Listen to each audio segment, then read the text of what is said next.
Welcome to the Theory of DFS podcast. I'm Jordan Cooper, the co-author of The Theory of Daily Fantasy Sports, How to Think Like a Professional DFS Player. It's a 15-hour audio DFS masterclass, the entire broad-based game theory of daily fantasy sports, any sport, NBA, NFL, MLB, college basketball, doesn't matter. All the concepts that you will need in order to be a long-term, profitable winning player. Check it out, theoryofdfs.com. Join with me on it's extra helpings week. It's Thanksgiving. All the content creators in the fantasy football space have to do double work. So I felt like, even though I don't do like slate-specific content, that I had to put myself through doing double duty this week, and no better than to put more things on his plate than the man that seems to be on every goddamn show that I watch throughout the week. It's Peter Overzet, also known as Fleet Master Flex with the fleets. At what point, Peter, are you going to get tired of fleeting? Well, it's interesting. I don't know. I mean, I got tired of TikToking, so I gave that up. So we'll see here. I mean, partly what drives me is a lot of people. No one's doing like videos on the fleets. Everyone's just promoting a tweet or promoting something they've done. It's like let's do something new on here, guys. So maybe I get people doing more videos, and then my work will be done. Well, I mean, most people promote the shit that they do on their Twitter feed as it is. Yeah, no one needs tips on how to promote their stuff. Everyone is very good at that. Right. I mean, I'm expecting personally, I was expecting, like they always show those little dashes at the top because like Yeah. how many fleets, because that's just like Instagram, like with the Oh stories. yeah. So you could tell once you see that really thin dots, you're like, wow, this person had a lot of time on their hands the past 24 hours. And then you see all the graphics add to it with the little emoji things and the swipe ups because you have to add all that stuff in. And I look at that, and the thing that I was the most surprised about fleets is that wasn't like the awesemo.com like account, because like it tweets every like 74 seconds. So I'm like, okay, I'm expecting all the fleets to be the Awesemo account. I know I make fun of that, but whatever. I mean, you promote stuff over there, but you're always active on your YouTube channel. We'll put the link in the description below. You're on fucking everything, and seemingly I listen to everything. So maybe it's a problem with me. That's like, okay, I got Splash Play. Okay, I got Splash Play, and then it's like lols with Brian Hooper. Okay, I gotta. Sometimes I gotta tune in live to that. I have nothing to do on Wednesday night, so I'll go in there and make some luggage jokes or some shit in the chat, and then it's like, okay, what's coming?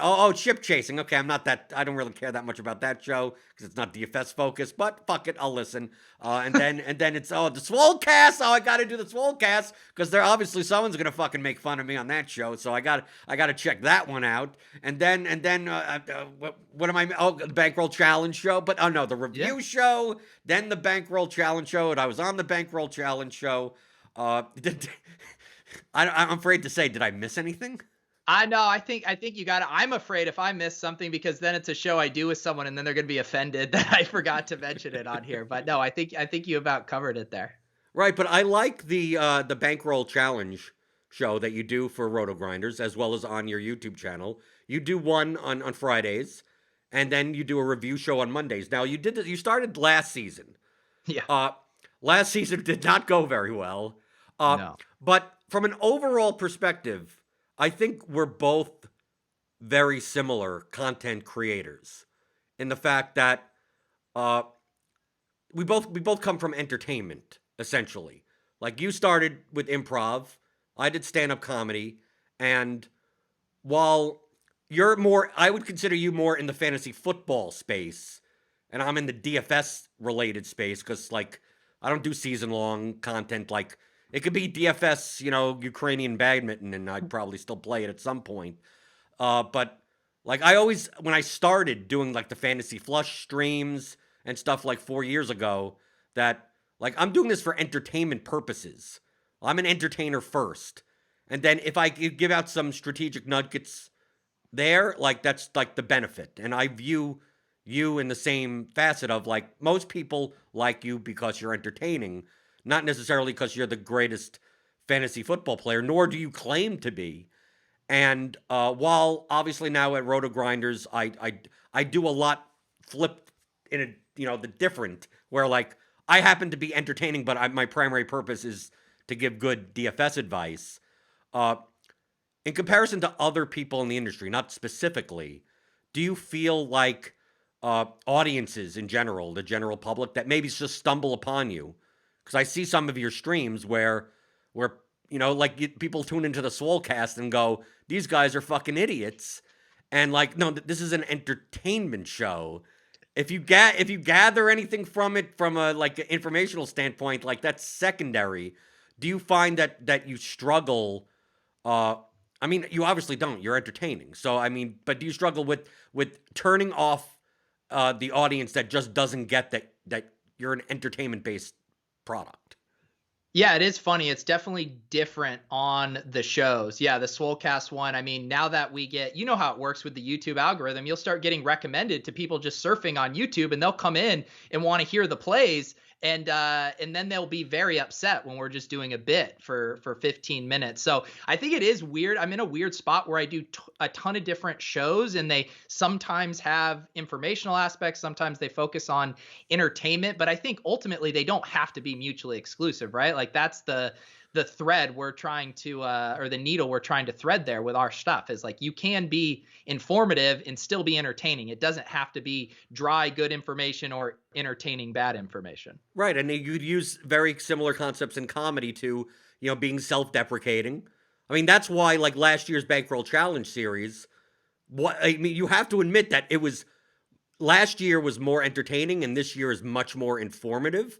But I think that it's a byproduct of your own DFS play. That last year, I'm not saying that you were a horrible DFS player. No, you can say that. Okay, I guess. That. Okay, then fuck it. I'll say it. I'll say. I mean, I watched that show last year, and like I would beat my. I was like fucking. What are you doing, Peter? Like you go from galaxy brain to just play the best plays to like there's no strategic concept in mind other than like I'm gonna mishmash this together and then have a review video where you're depressed on your couch and it's entertaining to watch, but like I'm not getting the greatest of advice here. And then this year, like you're bringing on guests, but your own analysis in the Monday videos is like there are things that you say that I 100% agree with, that a lot of content in the industry, it doesn't exist. Your shows don't exist for the plays. You talk about the general strategy of a slate. You're going to play the spy. You have a spreadsheet, even though I make fun of you that you win more money in other contests that aren't related to the challenge. So it really shouldn't be. It should be called the single entry challenge. But how do you go about giving that good information? Like I don't believe, if I had to pin it on you, I don't believe you consider yourself to be a DFS player. Like you consider like the DFS portion is like the pieces of the puzzle that help you create the content. But like when NFL is done, like are you going to play NBA? Are you going to play MLB? Are you going to do like are you going to be a DFS player? And you don't present yourself like that yet, because you do have skin in the game. You're being accountable to your audience, that you automatically get the respect of being an actual good DFS player. Yeah, well, I think it all even circles back to what you said at the start with me being really bad at DFS last year, is because all I played was NFL and I had played a ton of fantasy football. So, like everybody, I have these opinions on these guys and these player takes and these team takes. And like you said, I used the analogy, I was a plastic bag floating in the wind, getting blown from one thing because I had no process. It was literally looking at slate after slate and trying to, dig deeper than other people. And it was actually this offseason when I started doing lulls with Brian and we had nothing going on with COVID that I was like, screw it, let's play League of Legends DFS. Let's play MMA, PGA. And that's when things started to click for me of like, oh, how this is a game. Whatever is being played out there, it doesn't matter. The DFS game is the same. And I think being able to get those reps this offseason and then apply that to the NFL season is really where things clicked for me. But with that in mind, I mean, obviously you show your DraftKings screen and you make fun. You still haven't spent your crowns yet. I don't know why. Like they're only going to go down in value. Like I don't understand. Like just enter the contest. It's 550 crowns to $1. Like what do you think DraftKings is just going to say? For shits and giggles, we're going to make them worth more. Like that's never. It's like airline miles. They're not going to just say that they're worth more. It's only going to be worse for you. Well, I also could have taken money out, but when you do all these screen shares, I'm just trying. I need to hit 6-figure crowns. I mean, that's just my goal right now, Jordan. But you put it up there, and it to me it gives credibility. Like I view content like I like Nassim Taleb has a book, Skin in the Game. Like I've read all of his books. I think Fooled by Randomness is the best start. I mean, like probably the easiest read. And Fooled by Randomness is kind of like play whoever you want. I mean, like I say it as yes, I'm entertained. I'm making hyperbole for the sake of creating a meme, but it's like there's so much variance in the games that we play that like to really go down and like, well, in these matchups and these little things, it's like, dude, like one play in a game, like fuck it. It's all your research is out the window. The only thing that's consistent is the opponents that you play and how they're going to react. And that's going to be less variant. When people look at a slate and go, well, I got to play Mike Davis at 4,000, like I could better predict that than what's going to happen in the Panthers game. So when you do have skin in the game and like for your bankroll challenge, people, if they came out of nothing, they didn't know who you are, and they saw like, okay, this guy plays these contests every week. Like, it's like you see it on your spreadsheet. You went up to, hey, you had a good win, so you're like, I'm going to play the baby spy too, right? Screw it. Yep. Like, and I do the same thing. I play one entry in the spy, one entry in the power sweep. I play those single entries, but I also play 100 plus lineups in the slant and the play action. And then I also play several $1,000s in cash games. Like, when I go on shows, I feel internally at least that, like, I've looked at every aspect of this slate on this site. Like I play on DraftKings primarily. Every once in a while I do play on FanDuel. For NBA season, I'll play one lineup on FanDuel. Either it's going to be a cash lineup or it's going to be some single entry, like a $100 single entry lineup. Only because I end up going on shows and people play enough on FanDuel that like I should know what the hell's going on FanDuel. I may not play Yahoo. Sometimes I do play Yahoo. It really depends. But if someone asks me a question about Yahoo, I just say I don't know. I mean, I could look at the projections and give you an answer just like you can, but I don't know what the ownership's going to be. I don't know what the lineup construction's going to be. Like every site is different. So like when you go on your bankroll challenge, really, you're talking about DraftKings. You're talking about the spy on DraftKings.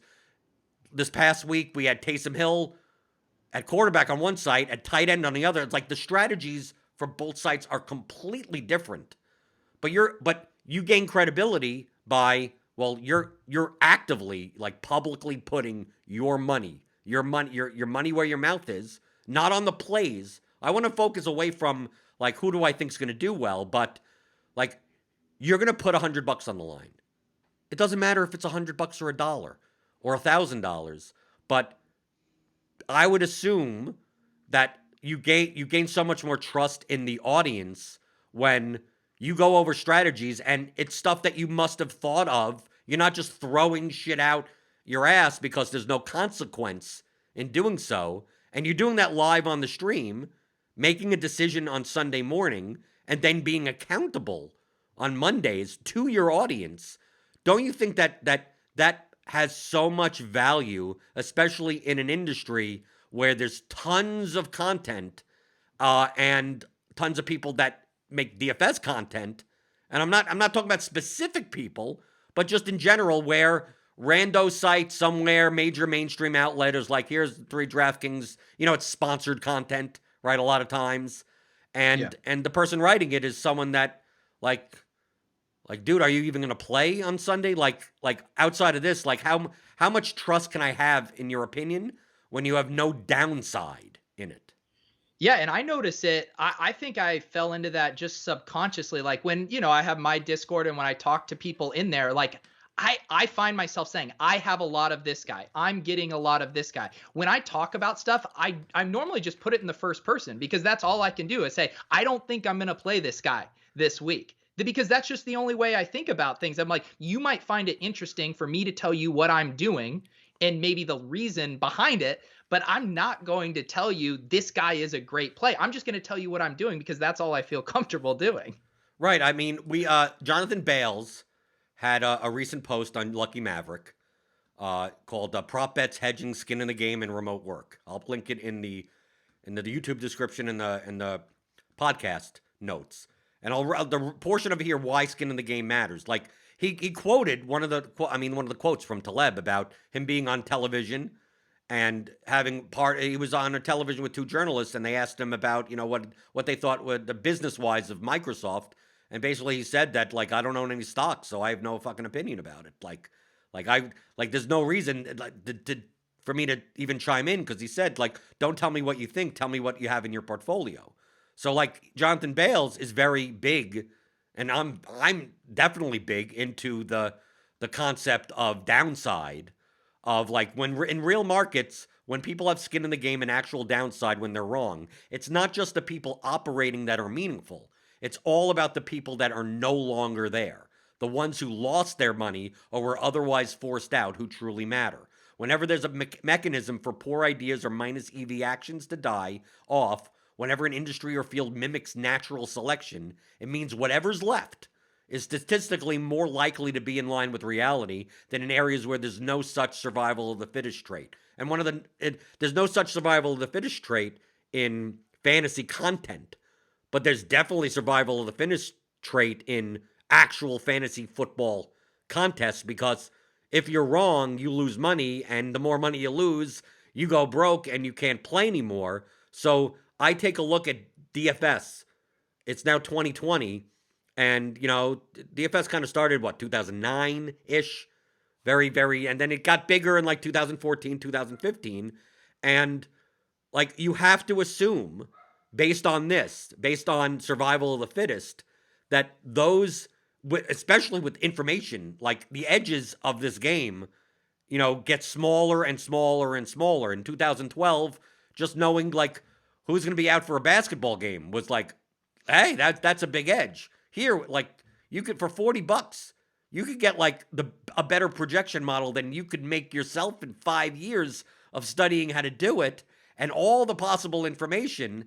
If you're good and profitable at the game now versus 2012, doesn't that mimic natural selection, as the people that you see that are profitable?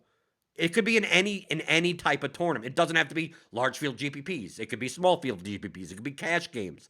But if you consistently see their names in the lobby and they don't go away, you would have to assume that whatever they're doing is most likely in line with optimal strategy, at least currently. 5 years from now, you may have a drop-off of people.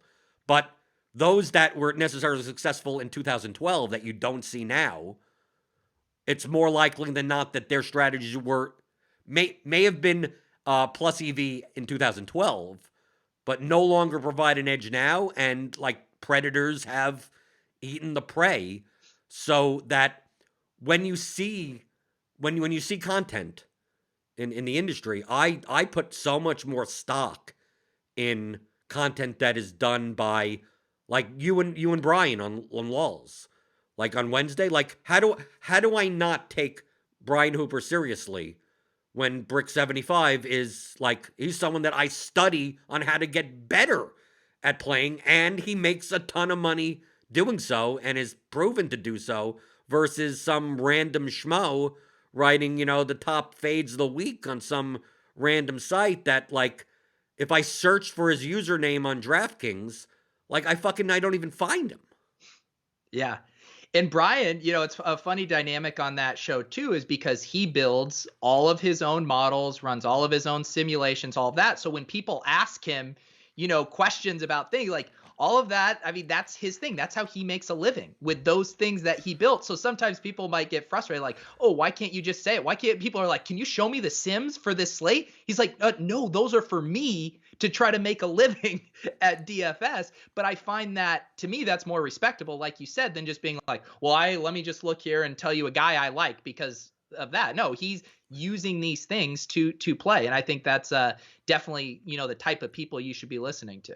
Well, that's why, like on my streams, when people ask me, "Do you like this or like that?" It's like I don't like anyone. Like I'm playing lineups. Like I'm sorry that I don't talk like other people in the industry that you may follow, but like this is how I play, and I'm very transparent with my results and go, well, like what else? What else am I supposed to tell you? Like do you? I always come down to Peter. I say, do you want the plays or do you want to make money? Like I know on every podcast I make that Sklansky quote because I think it matters the most. Of if you're playing for fun, that's great. That's perfectly fine. Feel free to listen to whoever you want, trust whoever you want, play whoever you want, if you would. Watch you for entertainment. Who gives a shit, right?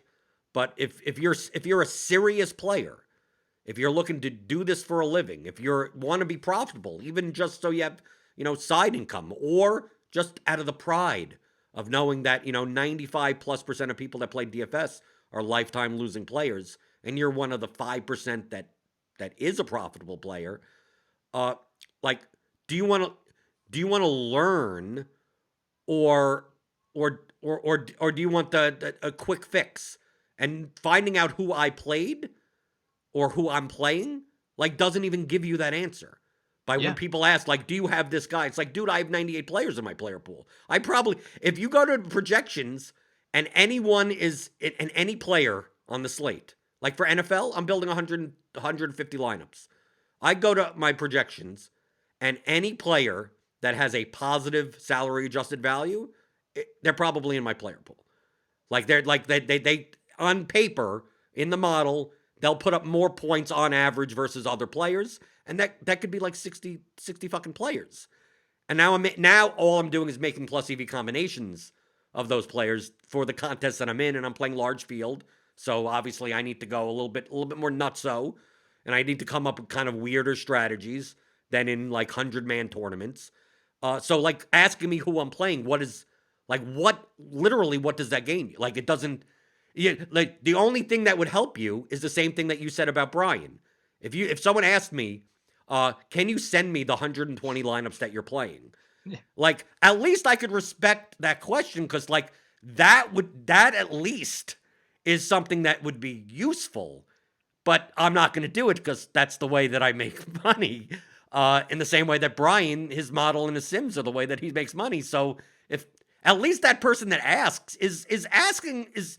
He's not going to get that answer, but he's at least asking the right type of question. Yeah, and there's easy examples you can do to illustrate why this idea of like good play, bad play doesn't exist. Like an example from this last slate. So everyone knew Dalvin Cook was going to be popular at the outset, but early in the week, Justin Jefferson was pretty low ownership. And so immediately on like Tuesday, I'm like, holy cow, Justin Jefferson is going to be a great play. By the time I checked ownership an hour before lock, his ownership was up to 25%. All of a sudden, I don't think Justin Jefferson is that great of a play anymore. Adam Thielen, earlier in the week, I said, no, I prefer Justin Jefferson. By Sunday morning, I'm like, holy cow, Adam Thielen is a great play. That what happened to them on the field did not change once between Tuesday and Sunday, just numbers on a spreadsheet that flipped them from being good plays to great plays. Do you think that the disconnect in content, because I'm primarily talking about content, like I'm trying to advise people. Like, in all of the content that I do, I aim to never lie. To literally never lie. And even if I'm being an asshole and doing it, like I don't want to be considered someone that fudges or or deflects something. Maybe I'm projecting. Maybe it's a self-esteem issue with myself. But that's the reason why even before I was at RG, I posted my Roto Tracker and my 1099s like since 2016, like just readily on Twitter, and even before many people know who I was. Because if anyone wanted to ask any questions about DFS or any type of conversation, at least I have a scoreboard there of like you could say anything you want about me, but I made first year I made $46,000, and for most people to make $46,000 in DFS is fucking great. I mean, that people strive for that type of thing. so I leave it up there so I can't ever be attacked for being a losing player, for not having skin in the game, for not exposing strategies that I'm considering. I may not do all of them, but I'm like, this is like, you listen to the ASA show. Like, we go through, it's a Thursday. I don't know what I'm going to do yet until Saturday, but like, this is a good opportunity to go game by game and go, this is interesting. There's leverage here. There's correlation there. And I'm giving you some options. That like, I'm not picking the plays or anything, but it's like, this is what I'm more likely to lean in these directions. And a lot of times you'll take a look at my lineups and it goes hand in hand with that. And on Saturday stream, I literally tell you what I'm playing. I don't give you the exact lineups, but I'm like, who's my highest exposed this? Who's my, like, if you want to build lineup, if you could build plus EV lineups based on that information, good luck to you, whatever. But I'm never lying to you. I'm playing the DraftKings slate. People ask me FanDuel questions. Fuck you. I have no idea what's going on FanDuel. I can't give you any advice whatsoever because how much thought have I put into it? So, in the same way that you don't lie, Pete, due to entertainment purposes, because if you lose, it's almost more entertaining. Like I never want to come across as I never want to do it. Like, I feel so bad. Like, I remember, Pete, I did a show with Holden last year in MLB. It was a crunch time thing. I had to fill in. It was a Sunday or something, and I didn't want to play. Like, I just didn't like the slate. I was like, I'm going to watch something. There was something else going on. And it's a half an hour before the show. And I'm like, yes, I'm not, am I going to play $1,000 in volume? No, but like, no, I have to play. I'm playing 20 lineups. I'll hand build 6 in single entry lineups. I can't fathom going on a show and helping people that pay for advice, especially on crunch time on roto grinders, and not have any skin in the game, and not like, I at least have something on the line so that I'm considering strategies that I could tell, not plays, but just general. I understand the dynamics of the slate. I understand all that so I could properly serve an audience. Do you ever feel that same way? Because you are in season long leagues. You do the bankroll challenge. Like, I don't see any areas where like what you think and what you say doesn't correspond with the skin that you have in the game. Yeah, no, the same thing happens with our season long things too. I mean, we do a show on Wednesday nights right before waivers lock where, outside of telling you the exact bid amounts, we tell you who we're bidding on and why. And we do it all there in front of you. This year, and Pat and I, in our high stakes leagues, we made the playoffs in 6 out of 8 leagues. Every single one of our drafts is live streamed. You can go watch every pick, every single one of our waiver wire pickups. You can go see that. And Pat and I don't have blogs where you tell you the best waiver wire pickups or who to draft. It's just, this is what we're doing. And then you can see if it works out and make your own decisions on if you would want to tail us in our structural drafts and that kind of stuff. People can make that decision. Yeah, but you're also talking about strategies. I think that the second tier part of the argument. I know this is I mean, if people watched my stream this past Saturday, seen some of the tweets that I've made, like, this is all hand in hand with that. I'm not talking about specific names, but like you said, when you started doing your videos with Brian, and you're playing League of Legends, and you're playing PGA, and you're playing MMA, you finally, that thing clicked in, like, this is a game. The sport pieces are just like, they're just the objects of the game. You're able to now translate that into NFL so much better. You're making money playing DFS. You could start NBA without barely knowing anything, and you probably could take the same concepts into that. Do you think that the disconnect, because when people are like, well, I do have skin in the game because I'm like, if I were to say, here's my plays of the day, and I play on Super Draft, which doesn't even have salaries. It has the multipliers, which ends up becoming sort of like salaries. But if I'm playing on Super Draft, like, that's a completely different game than playing on DraftKings, which is a completely different game from playing on FanDuel, which is a completely different game from playing on Yahoo. We're talking about different scoring. I play soccer DFS. On RotoWire, I do a soccer podcast for EPL, we only discuss DraftKings. FanDuel soccer scoring is so fucking different, and their salaries are like it's almost a night and day. And yet I still have people that email me saying, you know, I hit a big GPP on FanDuel. Thanks for your advice. And I sit there going, why the fuck did you play that guy for 8,000 on FanDuel? That's like, for their scoring system, that's hard. Yeah, sure, you play him on DraftKings, but Jesus Christ, like that, you got lucky. Like that wasn't what I was talking about. But to me, I view that as a misconception with 95% of the audience that hears plays and thinks that like, oh well, if he likes James Conner, that means like I could play James Conner like on any site in any scoring system and anything like that.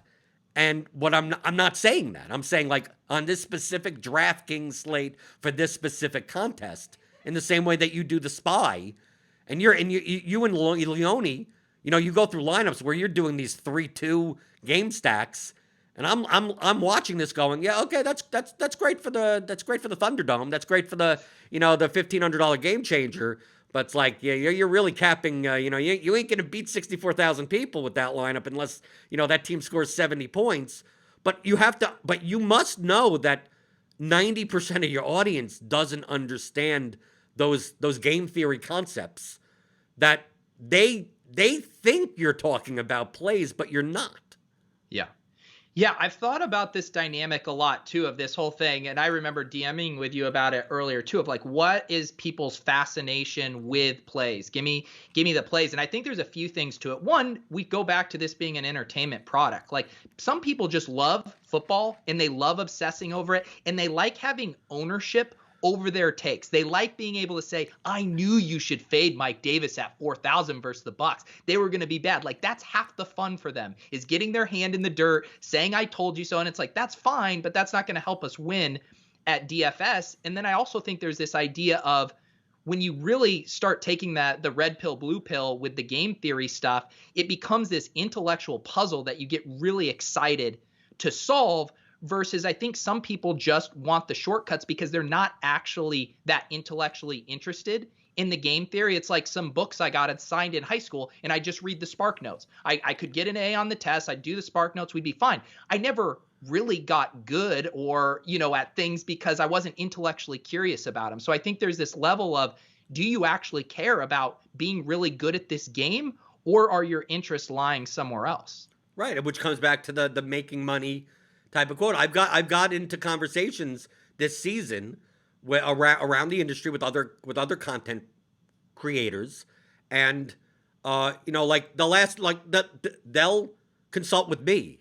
They'll like I'll get a random DM from, you know, someone that like I respect their football knowledge.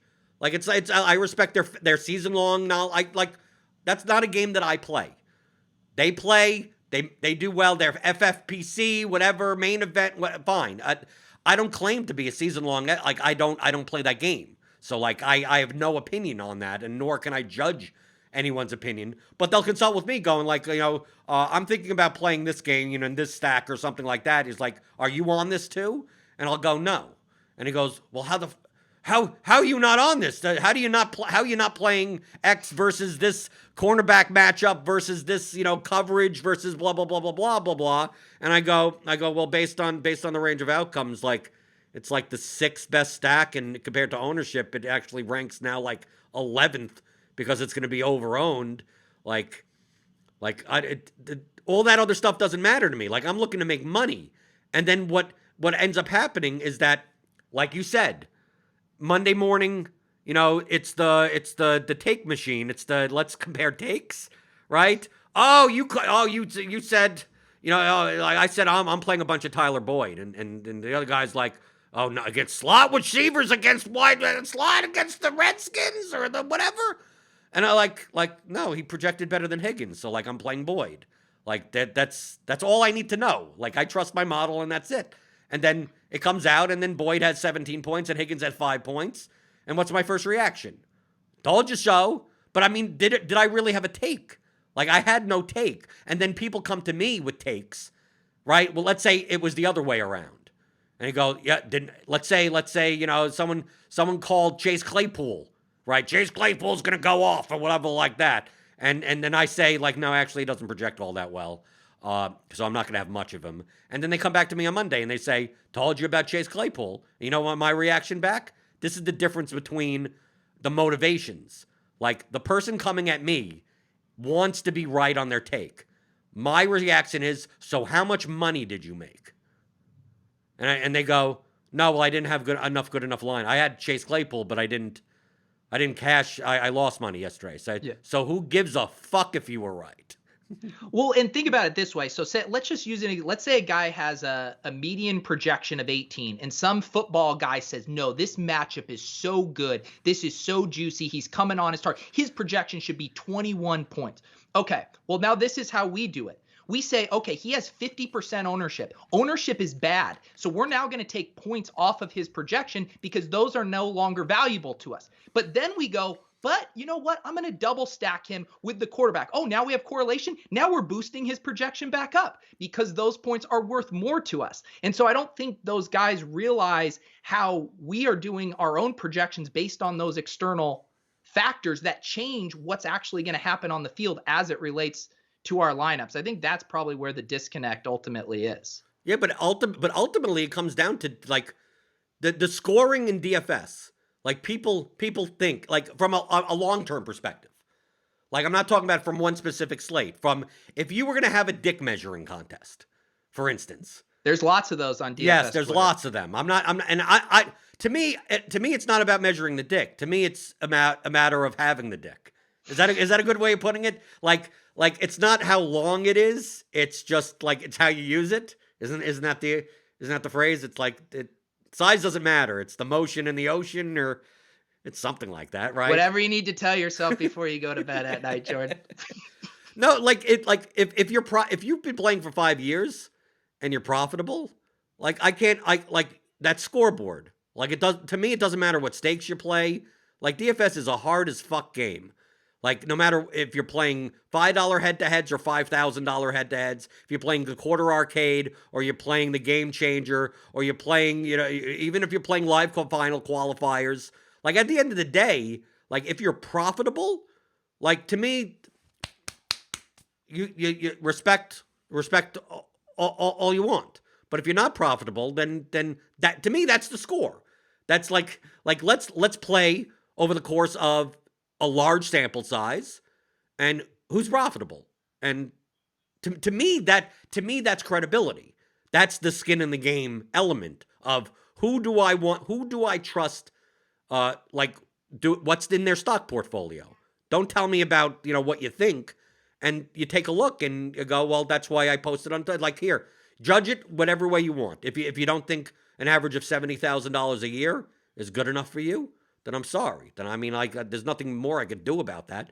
But also in my course, I talk about risk management. I talk about bankroll management. I talk about, like, if you're playing this for a living, meaning that you're going to have to pay your bills off of this, that maybe shooting for the $1 million prize, People ask me, like, what did I play in the Millie? And I go, I didn't play the Millie. They go, how do you not play the Millie Maker? It's like, dude, it's a $20 entry contest where, like, all the expected values in, like, the top 3 spots out of 400,000. Like you could devote some of your bankroll. Yeah, if you're playing, yeah, sure. I mean, but if you're asking me an advice of how to make money, like, that's not the contest that you choose. Like, I wouldn't be lying by saying you shouldn't play the Millie Maker because it's usually it's only a profitable contest until you win it. And who knows, you could go 17 lifetimes playing every day and never happen, even if you are a good player. So how do I not eat my own dog food and say, like, well, don't judge me by the Millie Maker because I'm not playing. Oh, if you're not playing the Millie Maker, you're not a good DFS. Like, no, I'm profitable. Are you a profitable DFS player? And when people say, like, oh, well, I won some GPP 7 years ago for X amount of dollars. And I go, well, then show me your roto tracker. Like you've been playing for 7 years. How much money have you made? And yeah, people don't have to share their finances. It's not required. But for skin in the game, for skin in the game for that concept, like shouldn't you want to know if the person that you're holding up dear going, I'm going to get my strategies from this guy, is actually profitable in the thing that, because that's what the natural selection is. That's what, especially in 2020, like if you're not even profitable, like how the hell can I? How can I can make money? But if it's Pete, if it says for entertainment purposes only, like psychics, right? You see those commercials for psychics. They're not fucking psychic. I mean, come on. We all know this, but people want to believe. It says for entertainment purposes, right? They don't. It's the people read horoscopes and like yes, they enjoy the experience. People spend $20 on a milli ticket, not because they're going to make money. They spend it because it's the period in between them entering the contest on Friday and 1:00 Sunday of imagining what they're going to do with the $1 million, right? That's the entertainment. But from a content provider perspective, if you're going to approach it from this is how you make money playing, like you would never be advising, like, no, like that feeling that you got from Friday through Sunday, eliminate it from your game, because all that is a detriment to you making money. Yeah, and that also kind of circles back to, being transparent about stuff. Like I could do my shows instead of being the single entry stuff. I could say this year I'm going to try to win the Millie Maker. And I would eat shit every week, almost guaranteed, and I could still document my process. I could build lineups that were catered toward that field size. It probably wouldn't be as interesting of a show because it's like, well, here's another one that whiffed. Here's another one that whiffed. But you could do that, and people would tell me I was a trash player. Can you imagine if I did a Millie Maker challenge for the year and I put 10 lineups in each week that I hand built and just ate shit week after week? People would think I was the worst player on the planet. Right, but because the audience is not, it's an education problem. I view a lot of the misconceptions in DFS, and not just skin in the game. I'm talking about, if you could play like the people, if you play 150 lineups, you have to win. It's like, dude, have you just done the simple math of how many permutations of lineups there are? Like you can't cover all your bases you couldn't cover all your bases in 1,000,000 lineups, let alone 150. But do you think that the DFS content space, I try to fill it. I always come from the perspective of when I started playing in October of 2015. I started with soccer, and then I kind of moved into MLB, eventually PGA. But I was looking for the theory of poker for DFS, because that's how I learned how to play poker. And I'm like, no, I don't want the plays. Give me the broad general strategy, the way of thinking, leverage, correlation, projections, like explain all of that to me. And then it's teach a man to fish type of mentality. And I couldn't find it. I go site to site and it's here are the plays. And then you see here nuggets. I would go, this Jonathan Bales guy, like he talks about game theory the way that I knew about poker. And then like JM to win, it's like, I'm reading the NFL Edge, and there's a lot of construction strategy in there, and I'm finding bits and pieces, but it's like Dink. I Drew Dinkmeyer, but it's not the focus. It's like 95% plays, and then 5% of like, that's what I want. Why can't there be like something that's 95% that? And I know why, because the audience is not educated to, they're like, they're not going to pay for it, or they're not going to watch it. And that's why I just view like what I do now for the past 2 years of, this is the content that I would have wanted to exist in 2015 that I didn't find enough of. And if the people that are like, I just want the plays people, then fuck them. Like that, it's perfectly fine to have to not appeal to 1 million people, to super serve a couple of thousand. Yeah, and it's the whole, teach someone how to fish versus giving them the fish. If your favorite tout that gives you your plays, God forbid, got hit by a bus, and you're left sitting here like, well, I can't play fantasy anymore because the guy I get my plays from is no longer here. Like, no offense, Jordan, but if you get hit by a bus, your concepts will live on. I will have learned from you, and I can apply those things. So that's also interesting to me of like, why I'm trying to learn these concepts that I can apply slate after slate, and I'm continuing to tweak it. I'm improving it. I'm bringing new things into the fold.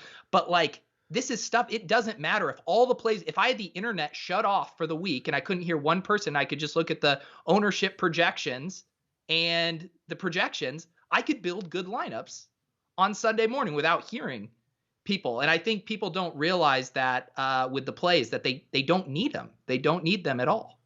Well, I feel like the plays are just like here's another example. I remember when I first started at Roto Grinders, I was doing NBA Crunch Time or MLB. It was one of those things, whatever. Maybe MLB, and people in the chat. I mean, you get tons of 1v1, 2v2 type of questions, right? Should I play this guy or this guy, that guy or this guy, or FanDuel, this guy or this guy, Draftkings, this guy or this guy, and like I would say like this guy projects, but like I would read the projections.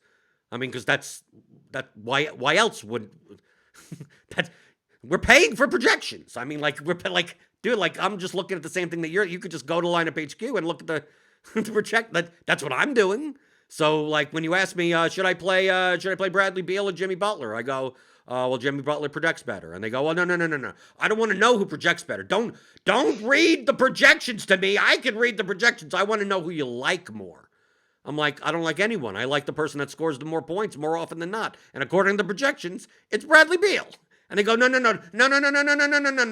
Okay, I didn't phrase it well enough. I didn't phrase it. Okay. Instead, I know you don't like anyone. Can you tell me who you think's going to do better tonight? I go, well, based on the simulated range of outcomes, Bradley Beal has about a 2% more chance of doing better than Butler. On a no, get all of that, and they go, no, I don't want to know a simulated range of outcomes. I want to know what you think's going to happen tonight. And I go, how the fuck am I ever going to know what's going to happen tonight? It's like all I could go is based on here's the simulated range of outcomes, and if we played this slate over 10,000 times, you're going to be happier if you played Bradley Beal over Jimmy Butler. And then at that point, they end up basically saying that I'm an asshole. Well, that's what you're describing is just thinking probabilistically. It's why Nate Silver got so much shit, 4 years ago for his election model, because people assumed by saying a 70% chance that meant 100% chance.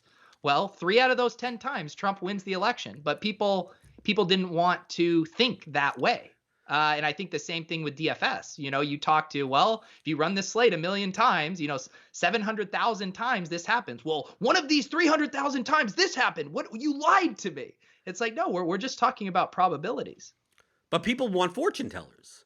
Yeah. I mean, but I'm trying to break the mold. To me, it shouldn't be the broken mold. That's like when I watch you and Brian on LOLs.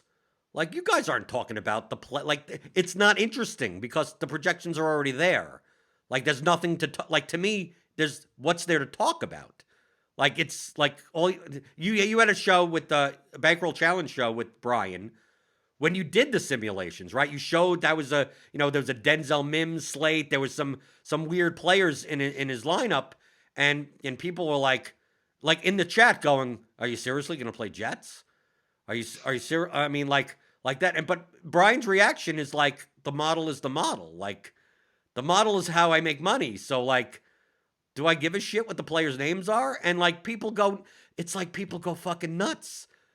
But I was just gonna say the cool thing about we were talking before about like how ownership and correlation affects a player's value. That's what Brian Sims encompass.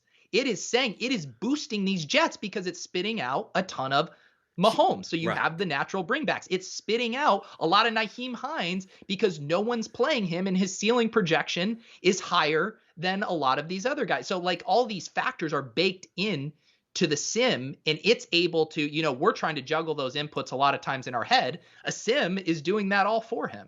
Right. But then people will ask, well, why do you like Nyheim Hines? Right. But right. That's what but you shrug, but like, that's what people want. It's like I find that once you get it, you get it. Like, that's the whole purpose of the course. If you go to theoryofdfs.com, if you get it, I've gotten so much feedback of, I played DFS for 5 years unprofitably, and now I got your course 3 months ago, and now Like I'm making money in better lineups, and they get it, and they apologize. They literally apologize to me, and they go, "I was on your stream and I asked a lot of dumb questions, and I'm sorry." Because they see oh, all I have to do is they take these projections and then build line. Like this is so much of a simpler game than I ever thought it was, and now I'm competing better. The education element of that's why I'm an asshole. It's kind of weird to say. People that know me know that I'm like in person, like I'm not an ass. Like I truly want to help people. I'll take, and I'm in Discord and RG. I will take 4 hours explaining concepts and typing away. I'm on the phone with people. People email me. Oh, I have this question and blah blah blah, and I'm like, I don't feel like writing. Can I call you? And they're like, really? You're gonna why not? Like, do you want the answer? And I have plenty of time because I don't have kids. I have a wife and a dog and all the time in the goddamn world, especially with COVID and there's only NFL. I'm not playing anything else. So the reason why I'm an asshole is because how else am I going to get the point across? I just feel I'm from New York. I'm blunt as it is. So it's I'd rather just say, nope, doesn't matter. Nope, until you get why it doesn't matter. Because once you simplify things and go, well, he says that doesn't matter, so then what does? I'm like, what does? What? And then it's you got the 3 things that matter, and I'm like, you're done. There you go. Are you winning more? What do your results look like? Oh, my results look so much better. It's well, then my job's done. There you go. We're not going to be friends. I'm just trying to help you. Well, I mean, it's the same thing of why Josh Hermsmeyer had the defenses don't matter thing. It was he had to take it black and white to prove to people who get in the weeds with all these things that are hard to predict and aren't sticky. If he just says, defenses are pretty hard to predict, you should probably look elsewhere. That doesn't resonate with anyone. If he says defenses don't matter, people start to really think, oh shit, maybe I do have to adjust my priors. Maybe there's somewhere where we meet in the middle. But unless you go that extreme, people aren't going to pay attention. Right, just like running backs don't matter. But it's weird to say that the more statistical analysis you actually give, the more things that don't matter. The more it actually gets it. Most people look into the small samples of selective. They have a selection bias of well, let me take a look at this specific thing and this specific thing. They're going to play this in the rain. They're trying to overfit. They're trying to say, here, I'm trying to put 8 variables together and go, give me the sample size of these 8 variables. And it's it happens so infrequently that anything that you find will never be of any confidence level. But people think if I find those, that's the holy grail. When in fact, the way to think about it is look at the things that you already look at and going, what doesn't matter? And then if you dig deeper into those things, you'll find out, wow, the thing that I've been looking at for 5 years only has an R squared of 0.02. And it's wow, I would spend 3 hours a week on dude, if you understand statistics, 0.02 plus 0.02 is like a rounding error. So if you're spending 5 seconds on it, yeah, that's the appropriate amount of time that you should spend on a statistic that has that little correlation. And you should find the ones that do. And a lot of times the ones that do are the ones that are the most obvious of how much do you have to study team totals in NFL? I'm Pete, I gotta block off the afternoon, right? 3 hours in the afternoon, I'm gonna have to study implied team totals because sometimes 27.5, I need to really drill that in my head that it's not 27.25. Dude, you could look at that in 3 fucking seconds. And that's the most correlative element of this game. And then but people do that and then they go, well, what the hell else am I going to spend with my time? I think people almost are I'm heavily into fantasy football. I'm heavily into DFS. And they'll email me. They say, how much time do you put in? And I'm like, dude, I build my cash lineup in 45 seconds. And they go, how the fuck do you do that? It's I run the top 5 optimal lineups in my model and then just pick one. And they go, well, it blows their mind. How much time do you have to spend on this? Most of the work is done for you. So spending your time on the strategy makes more sense than, being a Wednesday going what stacks should I look for? It's dude, we don't even have ownership yet. The practice reports aren't even out. Like anything you think of now is going to be worthless by Saturday. So if you don't feel like spending your time on anything, go Netflix and chill if you want. Well, yeah, that's all the things. If you trust where you get your projections from, all of those little minutia things you ask about. Well, what about the wide receiver cornerback matchup? What about the wind? Well, if you have good projections, all of that is already baked in to that projection. Like you don't have to go manually adjust the projection yourself unless you don't trust the projections, in which case maybe find someone's projections you trust. But I think it's fun for people to feel like I have uncovered something that this person making projections hasn't, and they're wrong, and I'm going to manually tweak it, which sounds like you should be making your own projections in that case. Well, what ends up happening then is that you get a feedback loop of confirmation bias. Because what ends up happening there is like, I don't trust the projections. I'm going to play this guy, and then the guy does well. But I mean, he still does within one standard deviation of his median projection. So it's like a guy that's projected for 12 points, that is a poor point per dollar play, puts up 25, and it's like, well, that's his 75th percentile. I mean, like that's the high end of his one standard deviation range, but like that's still in that fat part of that distribution curve. That then now I don't trust the project, like, because this one thing happened, and then the next week they forget about like the three other guys that like no, the projections were kind of right about that in comparison to other players on the slate, and then because I see this all the time with projections of even if you make your own, because if you believe that if you believe that someone's going to have a higher target share for some whatever reason in this specific game, then change it or whatever. But people think that going from a 20% target share to a 24% target share is going to make a 14-point median into a 20-point median. Like it's not going to do that big of a difference in the range of outcomes. But like if you decide to want to play them in your line, as long as they're not projecting to the point of stupidity low, like play whoever you want. If you have a specific take that you're going to up someone's rushing share or a team's total, like you're going to go, no, I think the total is too low. They have a 26 implied team total. I think it should be 29. Like you could do that in your own projection. I mean, projections aren't just like in the ether of like they're set in stone. They're based on inputs of some type. Someone is inputting all that information in, and if you want to say, I'm going to input it, I'm going to make this as if it's a 29 total game. Yeah, obviously all the players are going to get boosted in projections, and then feel free to. Then at that point, then you're still doing the same thing, right? Then play the best plus EV lineups based on those projections and back test. And most people don't back test their own projections or their own takes. And it's like, well, see how often you're right. And in NFL, you get the small sample issue with the confirmation bias because you really only have 17 weeks to go by. MLB and NBA, you really find out if you're fucking wrong pretty easily by the end of the season because like you're playing 150 to 180 slates. If you've been applying wrong minus EV strategies, most likely you're broke by the end of the season. Yeah. Yeah, and the other thing, like I don't make projections, but I also do realize sometimes when I'll get really into the weeds on projections for showdown slates and stuff, and I'll be like, this one seems a little off. It's like, well, if I go and tweak this, now I'm either having to dock the quarterback's projection or I'm having to take those yards away from someone else. It's not just like one thing you can tweak because I know better. It's like, no, this has a top-down domino effect on the entire offense. And then you realize, okay, I'm thankful. I'm not the one doing projections. I don't want to be doing this. I'll just leave it how it is and make my decisions from there.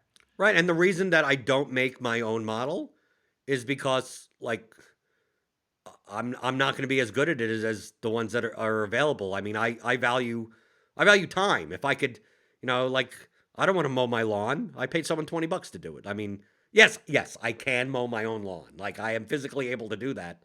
But it's worth it to me to just pay $20 for that process. Here in the DFS space, like you got roto grinders, you got labs, you got daily roto, you got ETR, you got tons of companies that have projections, right? I mean, whether or not you trust their model, you could compare the models together. Feel free to, take. And compare, and you do the comparison, the projection to actual, and see which ones had the better projections over there. But you're going to find that they're all much more accurate than if you just like a layperson is like, I'm gonna open up Excel and make like really like I'm gonna put in 5 variables and just like whatever. And it's like, yeah, you're that's gonna be you're gonna be nowhere close. And by the time you've learned how to do all that stuff, even if you're like an intermediate level, uh, it's still not going to be better than just me paying $40 for Rotogrinders project. I mean, like, I'll just pay the $40 a month, and it's like it's all done for me. But I still want to know how they're done. I still Yeah. I like understanding where people like just the statistics. I very often recommend people. They ask like, "What's the thing that I could do to get better at DFS?" I go, go on YouTube and search for statistics courses, like for the Khan Academy. And there's tons you could take. You could essentially take a Harvard math class online for free, and just watch the basic statistics courses and know what a set is, what a range is, what a median and mean, like what does mean, right? Oh, it's an average. Oh, okay. And then how do you plot this on a graph? How do you and then you get into stuff like standard deviation, then you start getting a little bit more advanced, but once you understand those statistical concepts, then you could look at a projection model and not view it as what some people call that. There's one guy that seems to want to troll me. I don't know if he's serious or not. That's like, I ain't gonna trust no AI computer to make my lineups. He probably doesn't sound like that, but I mean, I just assume that he does. I hope he sounds like that. Right, but it sounds like it's like, no, like, oh, what does a computer know about football? And I'm like, that's not what projections are. Like it is all of the football knowledge in your brain without any of the bias put into a numerical form and then simulated a whole bunch of times. And then there you go. Feel free to use it whichever way you want. And once you understand that, I think it makes it so much easier for people to accept projection. I almost feel like it's a religion. Like once you're able to fully understand the Old Testament of projections, like then you finally accept them into your heart. Yeah, and it goes back to that whole idea too of, if you're asking for a play from these people each way, it's like, well, how guaranteed are you that they're going to be able to replicate this every slate? This guy's the good play. This guy's the good play. At least if you're trusting your projections, you know that this person has the same process for building their projections slate after slate. And we'll poke fun at Cardi because we'll notice little things, the dome premium, or, he always seems to love these slot wide receivers. Adam Humphries a little bit more than the public. And there's these little quirks where you can tell his special sauce might be a little different than other people's, but we can trust that he has a consistent process for putting these out. Cardi isn't blowing in the wind with how he puts out these projections. Right. It's same in baseball with like, I almost feel like, it's like, dude, ballpark factor seems to be so much exaggerated. And like, dude, I know the wind's blowing out at Wrigley, but like fucking Javi Baez having it seems like you're projecting him the median to hit 2 home runs. Like at this point, I think maybe it's getting a little bit excessive. But I mean, but that's the point of back testing. Like he vehemently goes like, no, this is how you should be weighing them. And if I don't trust it, I could just manually in my head. A lot of times manually in my head, I'll go, I know that this model weighs in these variables. And if for this specific slate, I don't want to, I don't view it as it should weigh it as much. Truthfully, I shouldn't do it, but I may just bump down. Everyone's like, I'll give everyone a 10%.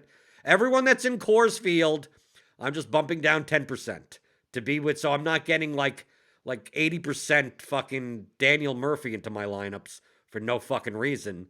Or just X him out or something like that. But that's what you can do. You're much more, you're in a position to make those judgment calls, those football takes. If you understand what you're looking at in the projections and going, well, I understand what the variables are here. I know the nuances. So then it's like what in any field, like you can't break the rules until you know the rules. Yeah. And it's legitimately fun. Like NFL's the one sport where I actually do know the players and I might have some opinions. And it's great to use that as a tiebreaker. I enjoy looking at it when I'm, looking at DeAndre Swift or McKissick with, similar ceilings, similar ownership, similar price. I'm like, yeah, I'm going to bet on the young guy, DeAndre Swift, who has this incredible college prospect profile, was drafted, and his touches seem to be increasing. Like, then I can break ties there, but that's again the whole point. I'm breaking ties. I'm not making all my decisions based on whatever film takes I have on a guy. Well, I mean, with you specifically, the difference between your play last year versus this year and the year before that, like the thing that I get from you that that I would say is an outlier amongst people is that you seem much more willing to change your worldview, like that. Like it seemed like you got on the streams with Brian and like you didn't fight it. Like I almost feel like sometimes people are like, I have this worldview that I watch football, I watch the All 22, and I subscribe to PFF, and I've been watching football for 30 years. I coached high school football and blah blah blah. Why are you this nerd telling me that it's not this? And like it seemed like you were able to convert into that. And why was that? Is that just built into your personality? Or is it because of comedy, like we kind of have no sacred cows when it comes to, as long as it's funny, who gives a shit what the subject matter is? There's nothing like that. Like I feel I'm giving you a compliment that I'm impressed that like something that you were doing last year that you dramatically improved your process without really with being inquisitive and not being combative. Yeah, well, first of all, whatever I was doing wasn't working, so I would be really stubborn if I wasn't open to it. But I also think if I'll take a compliment, it's that I think I'm good at identifying, like you said, the people with skin in the game, the people I trust. Bales has actually been writing about that recently too, of like finding those few people that you can trust in tail. And I think, guys like Bales, obviously Brian, following, you, Dinkmeyer, Leone, like these guys, I have this circle of people who I trust how they do. I've seen their results and just cutting out like all of the other noise. And I think, yeah, I was sick of losing. I see these guys who are succeeding. What are the things they're doing? I know you go back and look at lineup HQ, results DB, you look at those lineups. What are the top guys doing? I think that was the click, specifically working with Brian, seeing how he does it, and then figuring out who else do I trust, who can I pull from, and then getting rid of everythone else. Right. And then even amongst people that are successful, like we see this in any industry, like in comedy, they're like anyone, it's not a zero-sum game, but in comedy, there's a lot of times where you see someone like get a TV spot or something and go, that guy sucks. Like, fuck you. Like he's not horrible or anything, because obviously he's a professional comic, but you look like, how come that guy's headlining and I'm not? And like those types of things. But you're still part of the 1% that actually makes money, touring the country doing stand-up comedy. But then you're comparing yourselves like this, and I view it like Brian and RBX 88 is kind of like that thing of like where Brian looks at RBX 88 going, this guy's a fucking idiot. But if you just go by skin in the game, there has to be something that he's doing that Brian is not identifying, but is still successful. And the better reaction, although the humorous reaction is go fuck yourself, you suck. But the inquisitive reaction would be to, instead of being stubborn, going, I'm going to study how this guy plays to see if there's a leak in my own game. Because there's no way that this guy could just get lucky this often. Like at some point, there's some people that win the millie, and then they're really an unprofitable player. But for someone like RBX 88, the Enigma, you have to say that this guy is profitable, and he goes against a lot of things that I know to be true. But there has to be, you can't just be fuck you. There has to be something there. And I think the RBX 88 is actually an interesting example because he's willing to go on and do interviews and he loves coming on lulls, despite Brian going after him. But I think the hard thing is I think RBX 88 has a very hard time articulating what he does or what his process is or how he can replicate it. And so when he describes it, it does seem really like, I don't know, man, I just kind of look at things and go with my gut. And so to someone like Brian or someone who's trying to grab on to what is your process, what's something I can learn, that's massively frustrating, where we can go on shows and talk about correlations like, no, you can apply this. I don't know how to apply what RBX88 has done. Well, I think RBX88 does exactly the things that we do. Just he views it differently. It's very similar to Mickey Mantle. After he retired, came in to do like hitting instruction with the New York Yankees, and because they wanted him as a hitting coach, because obviously Mickey Mantle, one of the greatest, hitters of all time in baseball, and they didn't. After a day, they just told him to get out of here, because you know what Mickey Mantle's hitting instruction was?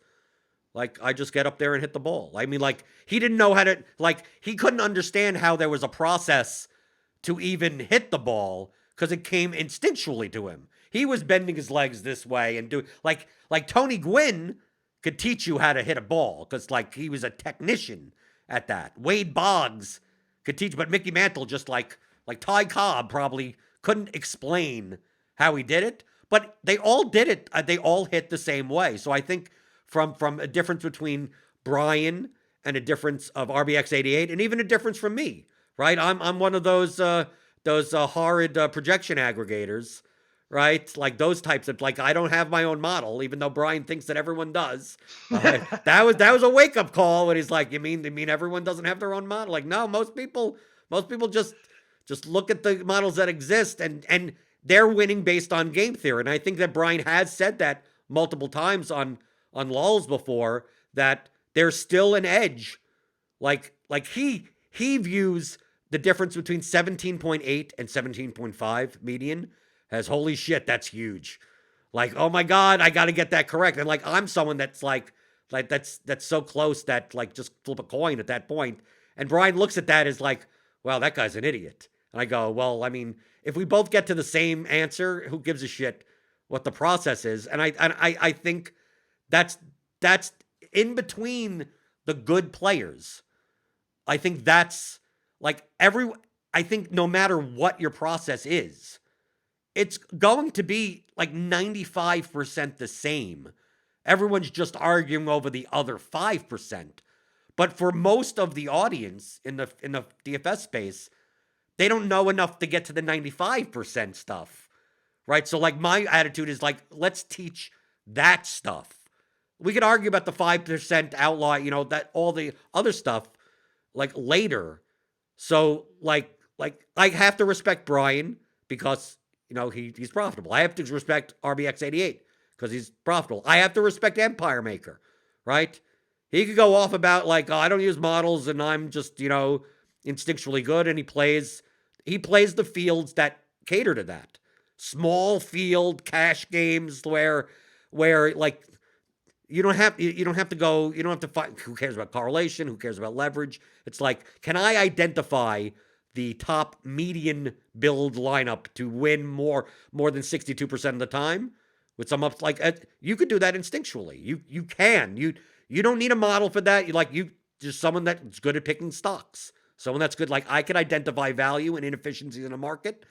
A model can also, but I could do it by eye. So what he's doing is not wrong. It's just that they're all getting to the same or very similar answers in different paths.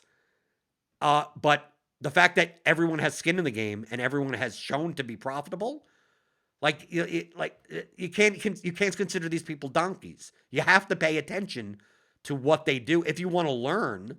Like, those are to sum up the whole thing is that if you're trying to get advice from someone on any subject, not just DFS or anything, like, give me the person that is the most profitable at it.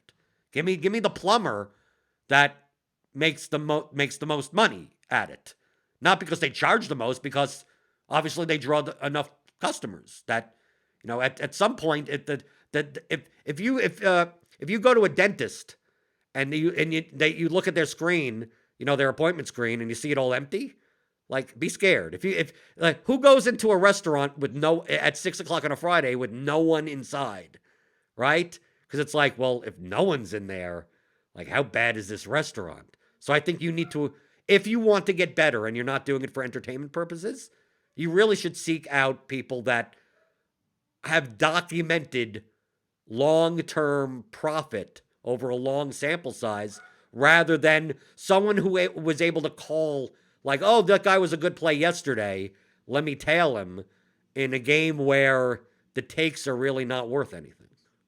Yeah, and then I think the important thing then is just making sure when you are learning from those guys in those lineups, we talked about the lineups Leone's building for the Thunderdome and the Game Changer and stuff, make sure that you're applying those concepts to field sizes that are similar. Like you can't go and watch, necessarily maybe my bankroll challenge videos where I'm making for lineups or contests that are 2,000 to 5,000 and then go put those lineups in the Millie Maker, or you go throw a Leone, onslaught game in the Millie Maker. That's not going to be a profitable strategy.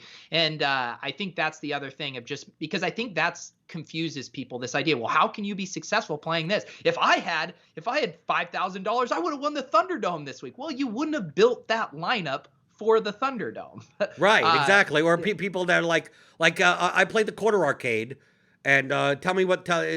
You see this on Reddit. I troll. I lurk on Reddit because sometimes you get some what really. What is DFS Reddit like? I know nothing about. DFS Reddit is the blind leading the blind. That's why sometimes reading it. No, where people go that these top players, these top pros, like they're not good. Like they built a lineup that only scored 174 this week. Like I had a lineup in the quarter arcade that had 186 and won $10, and like the guy won $100,000 like with a lineup of 174. It's like yeah, but like the cash line was like fucking 150. Like there's no bad lineups in that contest. Like you have to be willing, number one, to put $10,000 on the line, $5,000 on the line, and beat the best players in the world. More often than not, you got one lineup on one slate in one contest that, because people ask me that, I go, how do like they get worried, Pete, right? They're like, I'm gonna build 20 lineups, and I'm the most scared that I'm gonna play the quarter arcade. Right, so like I think I got an email like this just recently. If I play the quarter arcade, if I play 20 lineups in the quarter arcade for $5. To win that contest, and especially in NFL, it's like essentially the same size as the Millie, right? I mean, like you're playing a contest with like 200,000 entries, and they're like, well, I don't want to build a lineup that's so good that only wins $5,000. Like if that lineup is so good, I want to win $1 million. I go, well, if you want to do that, then feel free to spend $3,500 to max out. Feel free to spend $3,000 to max out the. It's like, well, I don't want to risk that. I said, yeah, you got to risk it for the biscuit, baby. I mean, like that's that's why are you so concerned about some other contest? Just build the best lineups you can for the contest that you're in. Move up stakes when you want, or feel free, like we always say, take out a loan if it's so easy to build 150 lineups. Go to your local bank, get a PPP loan, right? They apparently give away money no matter what. You could fraudulently claim anything to get one of those loans, and then start max entering the Millie, and let's see who survives.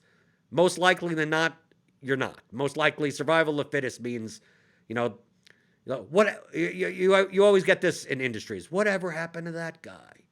It's like, yeah, he failed. Like that's what happened, because that's we live in a capitalist society. So anyone that you don't see in the lobby now that you saw 3 years ago, most likely either they sold something, they cashed out, and they're gone, or some other business endeavor, or they essentially went broke playing.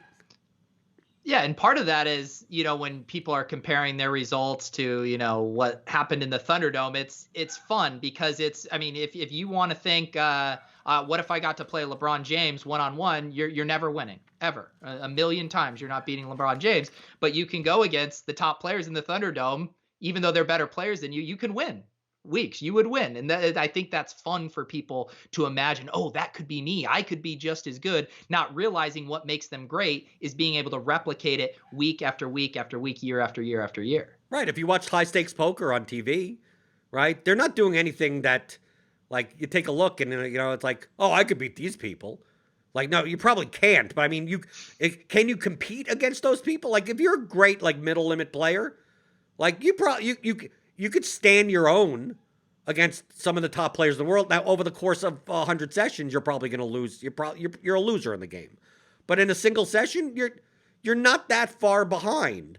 But it's not a matter of like they only win X amount of money because they're playing for the stakes. Like, no, they're playing for whatever stakes they are. Like all you have to do is compare the multiplier.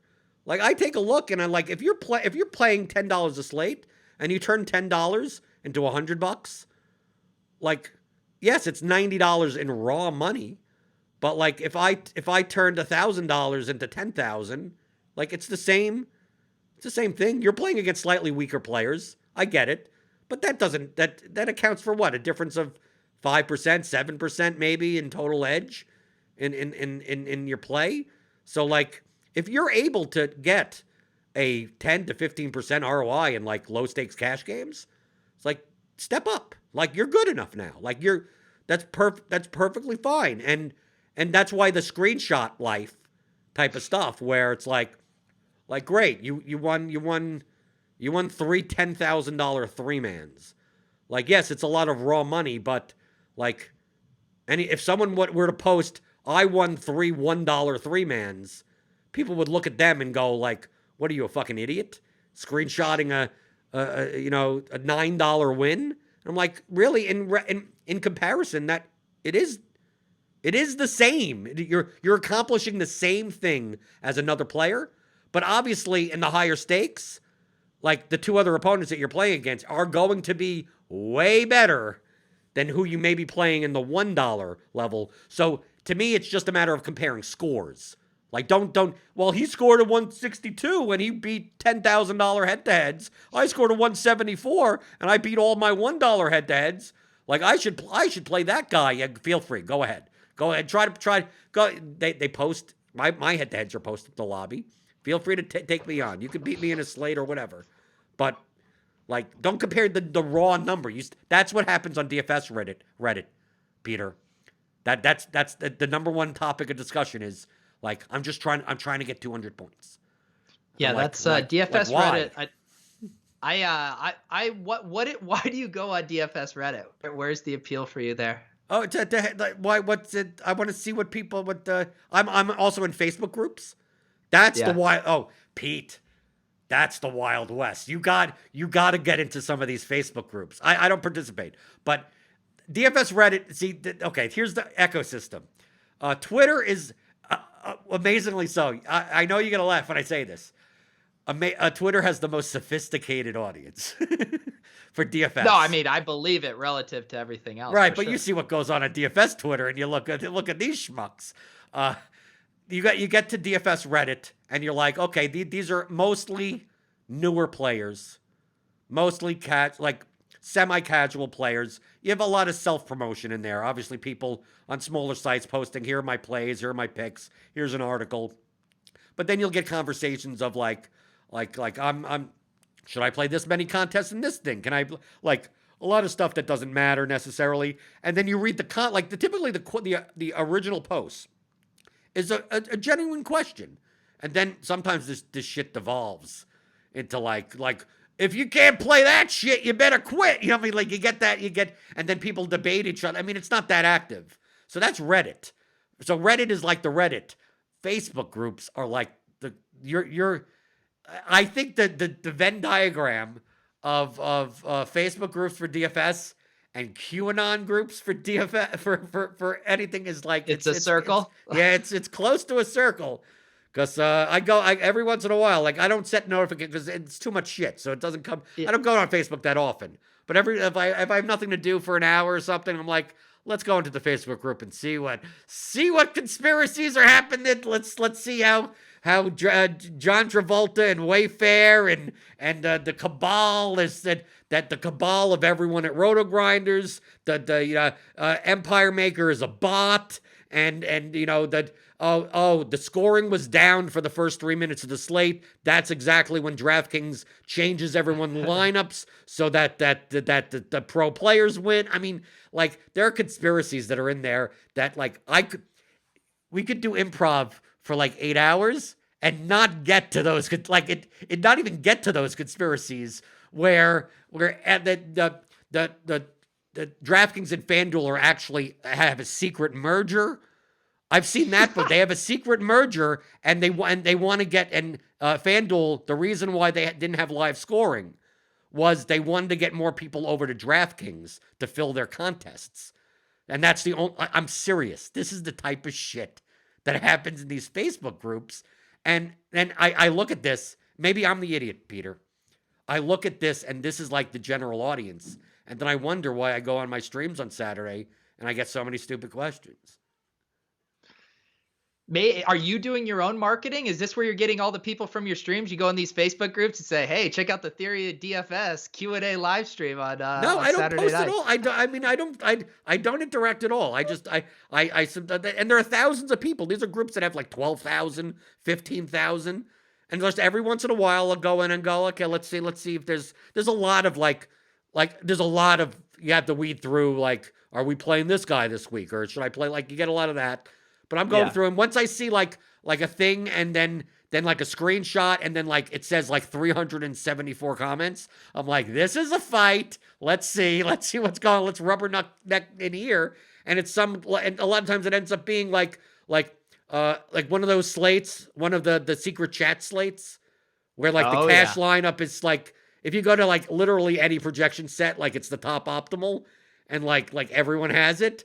Oh, those are the best threads. You go through there, and they're not real people. I mean, because people on Facebook a lot of times aren't on Twitter, they aren't on Roto Grinders, they aren't even in the content kind of space. So like, while like Alex is like, we know he's a human being. He's on Awesemo shows, right? Like Brick75, he's on, like, these are people. Now they're mentioning these people as if like these are fucking sentient AI beings.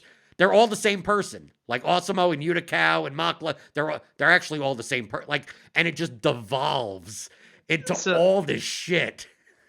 Now I'm intrigued. It's like they're the DFS equivalent of the Illuminati. Anyone that you think is up to shady stuff, you just group them in the Illuminati. Right. Everyone, we're all sharing stuff. We're not, and both things could be true at the same time. So for instance, all the top players are all colluding with one another, right? They're all colluding with one another, but they're also the same person.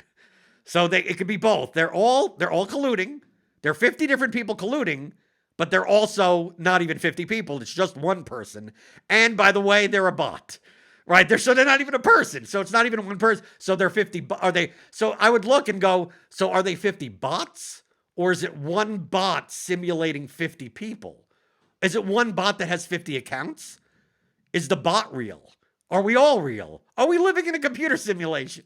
But that's the reason why I read this stuff, Peter. It's entertaining to see, but it's commonplace. Like it gets to the point where like if it doesn't come up like once a week, like I'm almost disappointed. I'm always feels like where was my entertainment?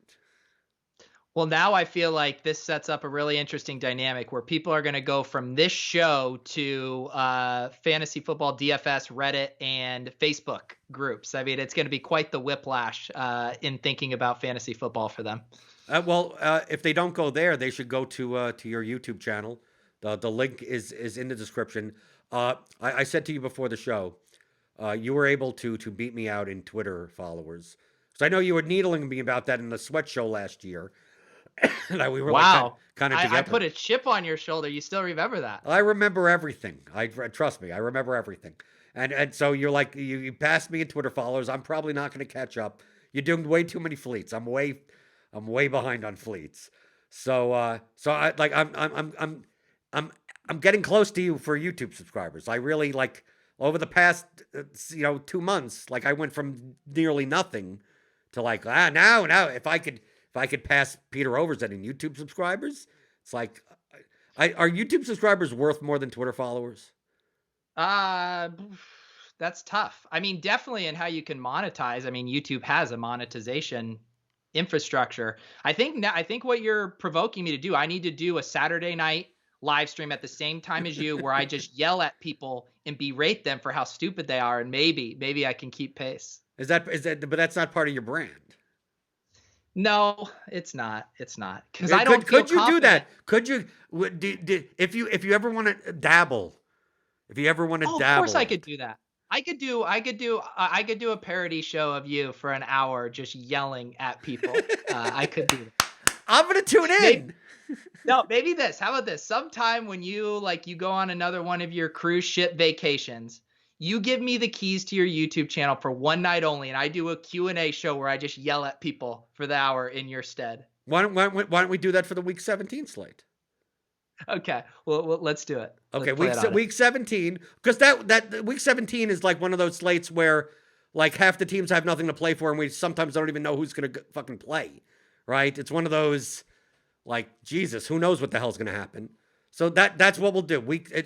You want to mark that down? What is week 17? What date is that?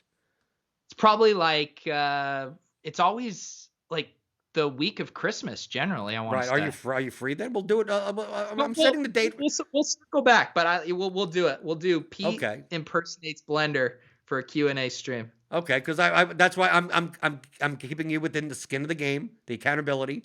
It's been recorded, right? There Because you go. like week 17, you'll do, and you know what I'll do? I'm gonna tune in and I'm gonna try to ask as many stupid questions as possible. I can't Yeah, wait. you got to do the forward hat, right? You got to do the forward hat. This is the way you got to do the right curve on the brim. You got to. I know. It's a baseball Jeff, cap, Pete. It's supposed to be worn like this. Oh, trust me, I know. When I was a kid, I had one of those things that actually forced the curve for you. So you leave your hats up on the shelf and it kept them nice there. My mom would be like, I can't even see your eyes. It's like this. Yeah, but that's the way it's supposed to be. That's right. But you're gonna do it on my channel, or you're not gonna like lie. We can't cheat because I know what you're gonna try to do because you want to get more YouTube subscribers. You're gonna go. I'm gonna do the double stream and then direct people to your channel. The bit only works if people show up for your stream and then it's you, like the thumbnail has to be you and then they just show up and it's me pretending to be you. Right. So I think that's a good. I think that would be funny. All right. Are you going to do it for as long as I normally do it? Probably not. Okay, so Probably you'll not. do it as long as you can keep up the bit. It feels like about a 30-minute thing for me.